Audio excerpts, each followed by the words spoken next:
स्वागत है आपका आज के एक नए वीडियो में जिसमें हम लेके आए हैं फर्स्ट ईयर ऑफ इंजीनियरिंग और उसमें टिप्स एंड ट्रिक्स। जो लोग भी अभी फर्स्ट ईयर ऑफ इंजीनियरिंग में है उसके लिए आज का वीडियो बहुत बहुत बहुत ही इंटरेस्टिंग और इन्फॉर्मेटिव होने वाला है। वीडियो को लास्ट तक जरूर से देखिएगा।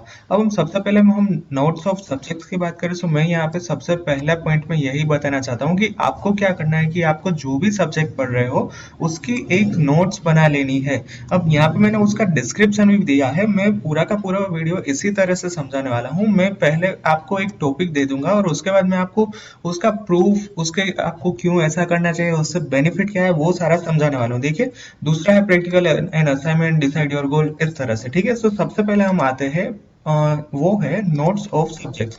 तो यहाँ पे मैं इसका इम्पोर्टेंट क्या है और मैं इसको क्यों आपको ये इतना इम्पोर्टेंट बता रहा हूँ।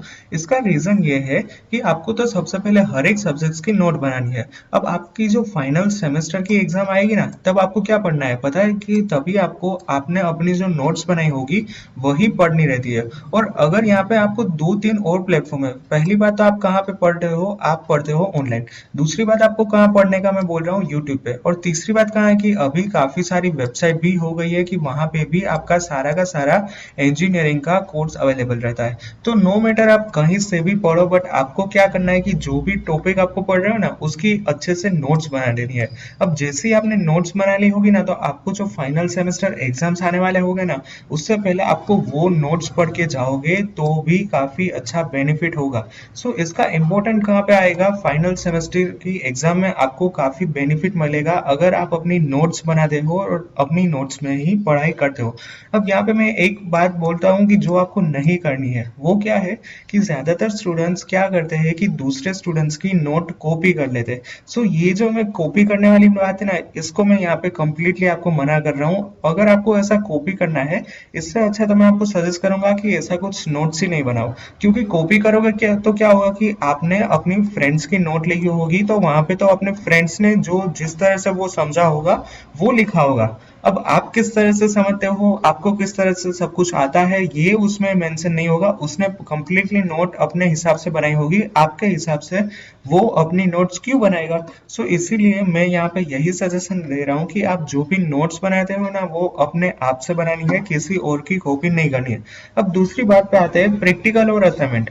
अब सबसे ज्यादा आपके पास जो असाइनमेंट्स आएंगे ना, असाइनमेंट्स वहां में ही सबसे ज्यादा आईएमपी क्वेश्चंस आपको दिख जाएंगे। क्योंकि असाइनमेंट वही होते हैं जिसमें आईएमपी क्वेश्चंस होते हैं।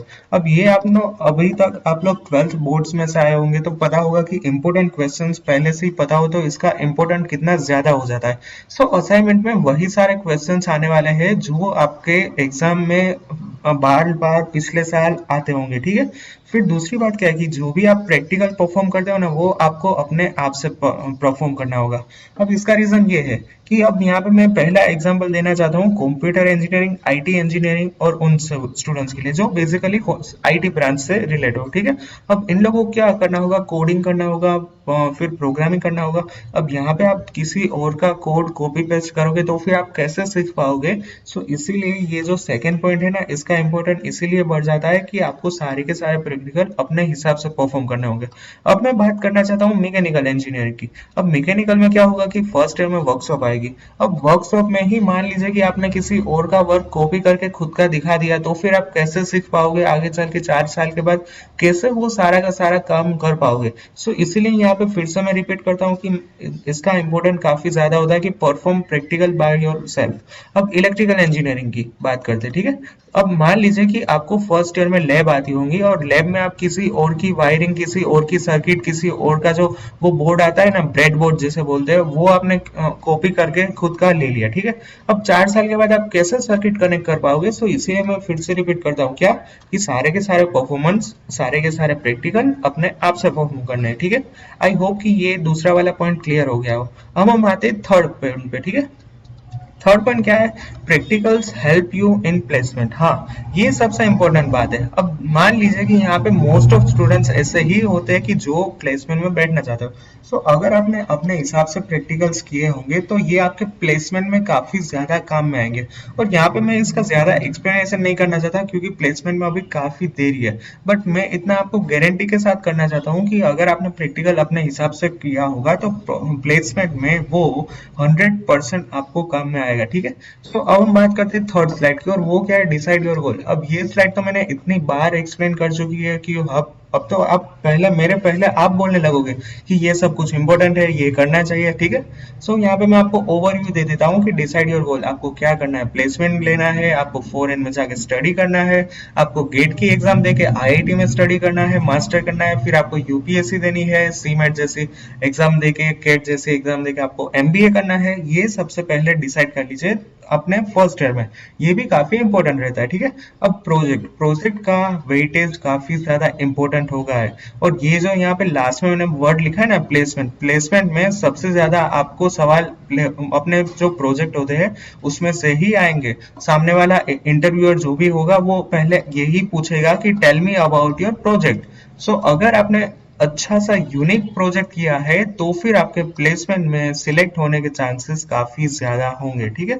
सो आपको एक यूनिक सा प्रोजेक्ट करना होगा, ऐसा प्रोजेक्ट करना होगा जो किसी और ने ना किया हो, कहीं से कॉपी पेस्ट नहीं करना होगा, और ask your faculty from the first year. अब यहाँ तक जहां तक मुझे देखा है तो स्टूडेंट क्या करते हैं कि थर्ड ईयर में आने के बाद अपना खुद का प्रोजेक्ट स्टार्ट करते हैं, काफी सारे स्टूडेंट फोर्थ ईयर में स्टार्ट करते हैं।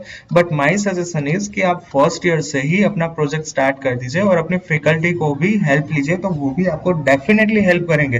कोई भी आपको मना नहीं करेगा, बट आपको स्टार्ट करना होगा, आपको अपना प्रोजेक्ट का आइडिया अच्छे से एक्सप्लेन करना होगा और उसके बाद अपना सारा का सारा प्रोजेक्ट का वर्क स्टार्ट करना होगा। Learn coding. अब वाई कोडिंग, सबसे पहले तो मैं एक बात बताता हूँ कि ये यहाँ पे मैंने दूसरे पॉइंट में मैंने अच्छे से लिखा हुआ है कि if you are from other branches like mechanical, computer, electrical, तो भी आपको कोडिंग तो आना ही चाहिए। मैं यहाँ पे ऐसा नहीं बोल रहा हूँ कि आपको हाई लेवल का कोडिंग आना चाहिए, आपको सभी प्रोग्रामिंग लैंग्वेज का बेसिक आए ना तो भी वो काफी इंपॉर्टेंट होगा आपके लिए। अब इसका रीजन सबसे पहले, so coding will help you so much. ये तो सबको पता ही कि कोडिंग अब कितना इंपॉर्टेंट है, क्योंकि अब तो टीवी पे एड भी आ रही होगी कि स्कूल में से ही बच्चे कोडिंग सीख रहे होंगे। तो आप तो इंजीनियरिंग हो तो आपको तो डेफिनेटली कोडिंग आना चाहिए, ठीक है। अब बात करते हैं कि मैकेनिकल, सिविल, इलेक्ट्रिकल, अब ये सारे स्टूडेंट्स को क्यों कोडिंग सीखना चाहिए, क्योंकि वो तो ऑलरेडी है। अब देखिए यहाँ पे रीजन ये है कि बाई चांस मान लीजिए कि आफ्टर 4 ईयर आपको जो कंपनी में जाना होगा वो कंपनी में जॉब ना मिली, अदरवाइज आपको 4 साल के बाद अच्छा प्लेसमेंट नहीं हुआ, तो अगर आपको कोडिंग आता होगा तो फिर आप दूसरी जो आईटी कंपनीज है, जो ऐसा नहीं बोलती कि मुझे सिर्फ कंप्यूटर और आईटी में से ही स्टूडेंट चाहिए, काफी सारी आईटी कंपनीज है जो हर एक ब्रांच में से स्टूडेंट्स को हायर करती है। और इसमें सबसे बड़ा नाम किसका है पता है? TCS, Tata consultancy service. TCS ऐसी कंपनी है जो हर एक स्टूडेंट्स को हर एक ब्रांच में से, वो नो मैटर वो सिर्फ कंप्यूटर और आईटी का ही नहीं देखते, वो हर एक ब्रांच में से अपना प्लेसमेंट देते हैं। सो इसीलिए मैं मैकेनिकल, सिविल, इलेक्ट्रिकल और दूसरे सभी ब्रांच के स्टूडेंट्स को यहाँ पे ये बताना चाहता हूँ कि कोडिंग में आपको बेसिक तो आना ही चाहिए, ठीक है।